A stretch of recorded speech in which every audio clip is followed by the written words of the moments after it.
Mercedes here, and this is a big weekend for the power unit manufacturers. This is a true power circuit. I know track is an aero circuit in Formula One these days, but this is where the ratio of performance in terms of the ultimate outcome on the power side has a much bigger bearing than Budapest in a week's time, which is a much less power sensitive circuit. So for those that have got together to build the Red Bull powertrain, the first one that has been built by Red Bull powertrain with the congratulations, this is the first time this season.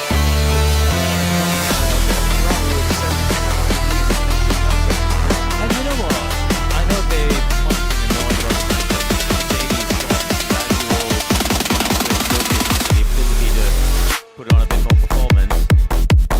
But if you look at it in a different light, especially these people who you've just mentioned at Red Bull Powertrain, it's a brand new company. They started as a startup from ground up, 700 people there. You see, their first term report is giving them an A-star. The FIA said, start you guys, we will expect into an F1 as a startup. That is remarkable as a success story. And you know, like Honda and Audi are showing actually just how difficult that is to get right. The celebration that is going to be built with added best and one some of the goals this season. One of flying crews this season. I think they would be meant to celebrate this because they have been given an A-star report, but I think maybe it's more they would have been given a sense of frustration. Mercedes were judged to have been far enough away to have earned the constructors' token. I think that's actually their message. It's not that they have been judged to be the best. Of course, that's a token of appreciation to what they've done. Interesting is none of these man-made work without these sustainable fuels. On the subject of sustainable fuels, there can be a difference. This is the first year we've had those in Formula One between the horsepower that's coming out as a result of the fuel and a result of the engine itself. And Ferrari and Stellar have had a big upgrade in the last couple of races. The guy for Ferrari introducing a new fuel with that upgrade. Well, I'm not do that at Red Bull because it can only go to a certain place with these fuels because of the fuel flow limit and the energy limit and all that malarkey. It would indicate to me that they might have hit the target a bit earlier than some. I think back to Barcelona last year, where Coffee and I were invited to breakfast with Professor. It was a very candid, off-the-record breakfast on race day morning, and we started talking about the season. What do you think about 2026, and where do you think the differences are going to be?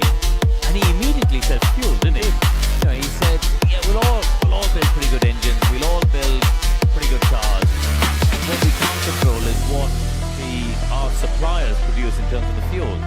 And I was somewhat surprised, wasn't it? Because that was the first thing that he talked about when we were sitting there for breakfast. Yeah, control what you can control and then worry about some things that you can't on that one. Ooh, somebody's been off. Yes, someone's been off, and I don't think it was Antonelli, but he certainly kicked up a few stones on that one. Sustainable fuels, I think, has been one of the success stories of this year in terms of the new regulations. We've talked a lot about that. But we are running on sustainable fuels, and that can have a knock-on to the future for the road car industry, the motoring industry. Could be the legacy, perhaps similar subject. And behind this could be the legacy that Formula One brings to planet Earth.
fruitier smell. Ted Kravitz used to eulogize the smell of the Ferrari. We used to say, is it left now? It used to be a plume of white smoke. Like they were electing a new pope every time it came out of the garage. It's, you know what it was? It smells like they were burning a pack of Frutella. Other chewable sweets are available. Oh dear. The issue is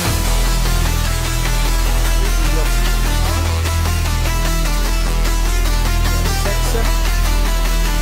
We've seen the data obviously. Falls over.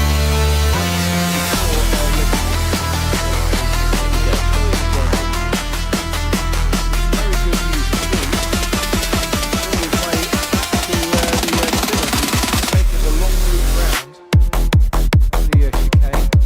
Obviously the power is still going. Andrea Stella, the team principal, and Randy Singh, the sporting director, is the man in the background. Keep driving slowly. Keep driving slowly. We have hydraulic pressure. I will update you when we do that. Be aware we may lose hydraulic pressure. So just keep going. Run out. I think we might be able to get back, but what we don't want is a complete loss. Company standstill out on track. There's only 40 odd drivers to go in this session, so they're not trying to get them all running this session. They want to get the car back as soon as possible.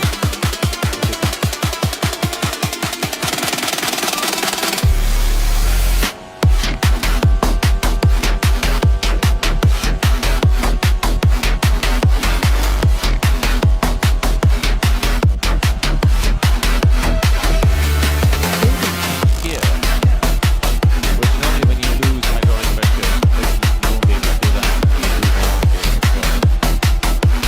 So there's clearly Nicholas just taking a drop out. Nicholas is now for him to come back to pit. What they are trying to do is get him back to the pit.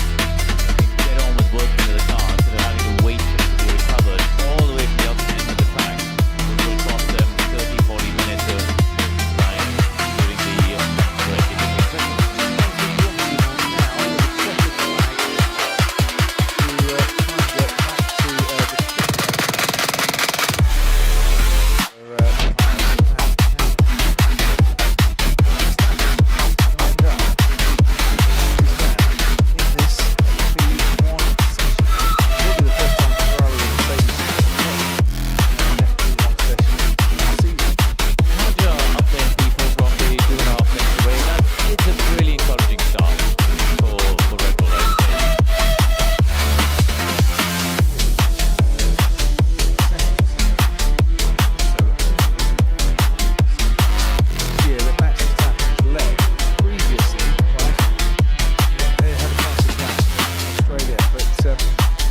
Third session, the other two came in Q2.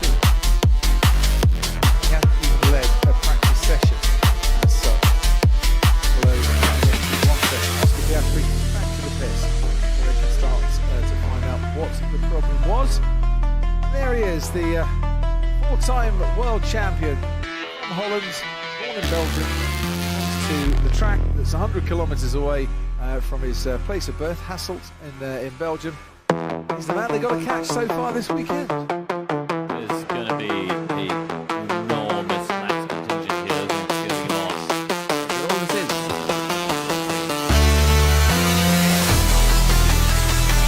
Fastest Lewis Hamilton first off, he's down the breath, but I think Ferrari is very content with that one. I was saying yesterday, Mercedes have been pretty quick throughout the season, so they should still be the ones to catch. One, there's a lot of testing going on as parts of upgrades, development items for not just this race but for races to come. Get a clearer picture, developing, I'm sure, over the course of F2, by the way. McLaren has actually led that 3 times in 6 sessions this year. And information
Hamilton, who is about half a tenth clear of his teammate Charles Leclerc.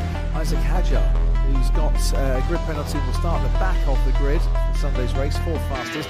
Oscar Piastri, loss of hydraulic pressure, ending his session early, was 5th fastest. Then came Kimi Antonelli, Lando Norris, who's got a 10th-place grid penalty, George Russell, Arvid Lindblad and Gabriel Bortoleto. Lance Stroll will have a 10th-place grid penalty too, with his power unit upgrades. Ahead of him, Oliver Fairman was 13th fastest. Yeah, Gowdy behind his teammate Franco Nicola Pinto, with Steve Cadillac to be ahead of the 2 Aston Martins, and Carlos Sainz, who was 20th fastest, second separated.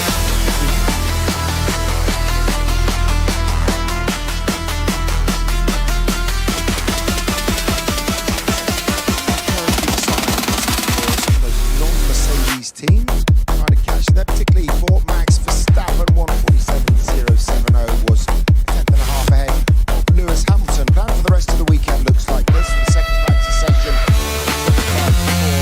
we'll wrap up the day in the F1 show past 5. Back on Saturday, late morning, 11:15 for practice 3. Final hour qualifying 2:15. Some of these on Sky Sports F1, and also on main event on Sunday 12:30 on air.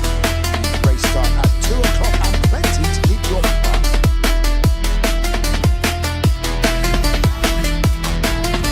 So some of reminds you of your child. I would say hysteria with them.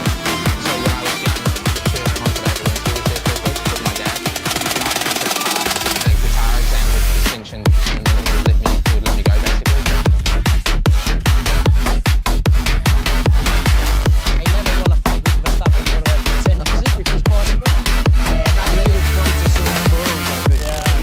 He was a peacemaker. You would have a different way of dealing with your rival. No? I don't know if he's the right way, but he's not my way for me.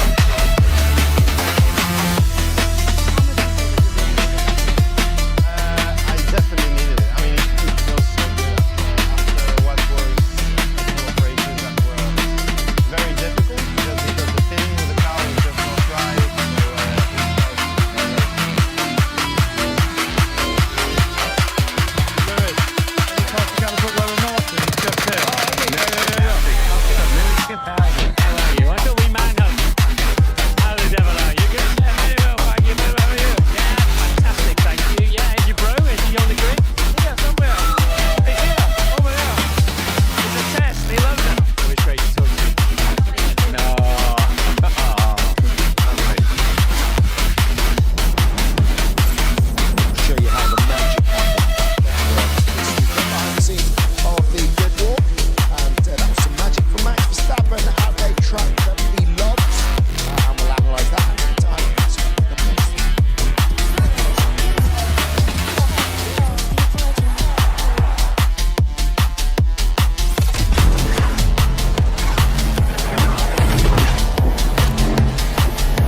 Audi sponsors Formula One